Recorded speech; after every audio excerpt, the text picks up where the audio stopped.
Shafi Parambil എംപിക്കെതിരായ police മർദ്ദനത്തിൽ മലക്കം മറിഞ്ഞ് Kozhikode rural SP. കെ.ഇ. Baiju. സേനയിലെ ചിലർ മനഃപൂർവ്വം പ്രശ്നമുണ്ടാക്കാൻ ശ്രമിച്ചെന്നും അതാരാണെന്ന് കണ്ടെത്താൻ അന്വേഷണം നടക്കുകയാണെന്നും കെ.ഇ. ബൈജു പറഞ്ഞു.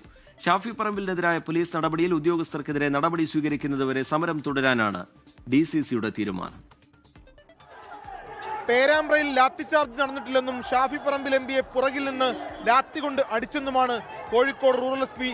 കെ.ഇ. ബൈജു വ്യക്തമാക്കുന്നത്. ചിലർ മനഃപൂർവ്വം പ്രശ്നമുണ്ടാക്കാൻ ശ്രമിച്ചു, അതാരാണെന്നതിന്റെ അന്വേഷണം തുടരുകയാണെന്നും SP കമാൻഡേയും വിസിലടിക്കും, അടിച്ചോടിക്കും. അങ്ങനെ ആക്ഷൻ നടന്നിട്ടില്ല. പക്ഷെ ഞങ്ങളുടെ ഉള്ള ചില ആളുകൾ മനഃപൂർവ്വം അവിടെ കുഴപ്പമുണ്ടാക്കാൻ വേണ്ടി ശ്രമിച്ചിട്ടുണ്ടെന്ന് ഞങ്ങൾ പിന്നീട് മനസ്സിലാക്കിയിട്ടുണ്ട്.